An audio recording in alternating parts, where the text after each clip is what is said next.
আসসালামু আলাইকুম রহমতুল্লাহ। সবাইকে স্বাগত জানাই doctor Arif homeo and tips এর পক্ষ থেকে।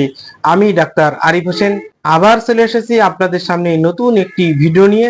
আজকে আমার আলোচনার বিষয় হচ্ছে পেটে জমে থাকা গ্যাস, যেটা আমাদের অনেকের জীবনে প্রতিদিনের সমস্যায় পরিণত হয়েছে। গ্যাসের কারণে বুক জ্বালা, পেটে ব্যথা, ঢেকুর ওঠা, কোষ্ঠকাঠিন্য, মাথা ব্যথা, এমনকি মানসিক অশান্তিও হতে পারে। আজ আমি আপনাদের সাথে আলোচনা করব তিনটি হোমিওপ্যাথিক ঔষধ সম্পর্কে, যেগুলো সঠিক লক্ষণ অনুযায়ী খেলে গ্যাসের সমস্যা অনেকটা নিয়ন্ত্রণে চলে আসবে ইনশাআল্লাহ।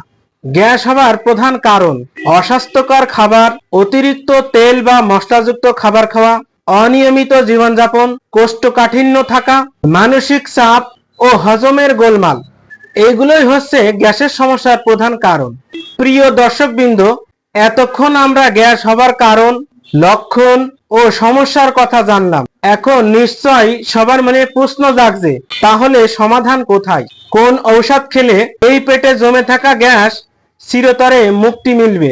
আজ আমি এমন তিনটি হোমিওপ্যাথিক ঔষধের নাম বলবো, যেগুলো লক্ষণ অনুযায়ী সেবন করিলে গ্যাসের সমস্যা থেকে মুক্তি লাভ করা সম্ভব হবে।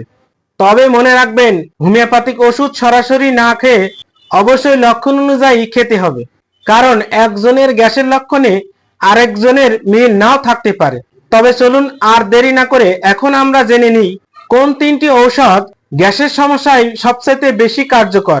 তার আগে আমার এই ভিডিওটি যারা নতুন দেখছেন তাদের উদ্দেশ্যে বলবো, আমি এখানে বিভিন্ন ধরনের রোগের সমস্যায় হোমিওপ্যাথিক চিকিৎসা এবং স্বাস্থ্য টিপস নিয়ে আলোচনা করে থাকি। আমার এই চ্যানেলটিকে অবশ্যই সাবস্ক্রাইব করুন এবং নতুন নতুন ভিডিওর আপডেট সবার আগে পেতে অবশ্যই বেল আইকনটি প্রেস করুন।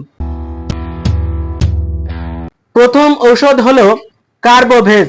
যাদের সামান্য খাবার খেলে পেটে প্রচুর পরিমাণে গ্যাসের সমস্যা হয়, গ্যাস জমে থাকে, গ্যাস জমে বুক পর্যন্ত উঠে যায়, শ্বাসকষ্ট হয়, একটু এদিক ওদিক হলেই ঢেকুর ওঠে, কিন্তু আরাম মেলে না, তাদের জন্য এটি অসাধারণ। কার্বোভেজ 30-200 পটেন্সি ব্যবহার করা হয়ে থাকে। দিনে 2 থেকে 3 বার লক্ষণ অনুযায়ী সেবন করিতে হবে।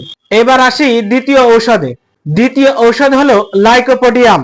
যাদের পেটের ডান দিকটি বেশি ফুলে যায়, সামান্য কিছু খেলেই পেট ফুলে যায়, ঢেকুর ওঠে, দুপুর 4টা থেকে রাত 8টার মধ্যে গ্যাস ও অস্বস্তি সবচাইতে বেশি হয়, মিষ্টি ও আলুর প্রতি বেশি আগ্রহ থাকে, তাদের জন্য এই ওষুধটি খুবই উপকারী।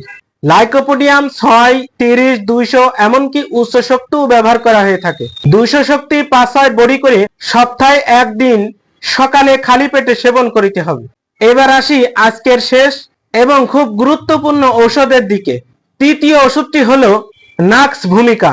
যারা অতিরিক্ত ঝাল কিংবা তৈলাক্ত মশলাযুক্ত খাবার খায়, চা, কফি, ধূমপান বা মদ্যপান করে, সকালে ঘুম থেকে ওঠার পর পেট ভারী ভারী লাগে, প্রচুর পরিমাণে গ্যাসের সমস্যা, বদহজম, কোষ্ঠকাঠিন্যের সমস্যা থাকে, পায়খানার বেগ আসা সত্ত্বেও মল বের হয় না, অফিসের কর্মচারী, রাত্রি জাগরণ জনিত কারণে অসুস্থতা, পেটের পীড়া, প্রচুর পরিমাণে গ্যাসের সমস্যা হলে নাক্স ভূমিকা ওষুধটি খুবই কার্যকর।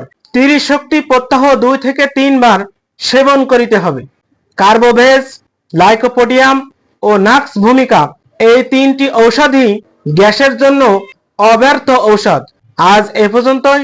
আজকের এই ভিডিওটি যদি ভালো লাগে অবশ্যই লাইক দিন, কমেন্টে আপনার অভিজ্ঞতা জানান, আপনার বন্ধুদেরকে শেয়ার করুন এবং এই চ্যানেলটি অবশ্যই সাবস্ক্রাইব করুন। পরবর্তী ভিডিও দেখার আমন্ত্রণ জানিয়ে আজকের মতো এখানেই শেষ করছি। সবাই ভালো থাকুন, হোমিওপ্যাথিক চিকিৎসা নিন, সুস্থ থাকুন।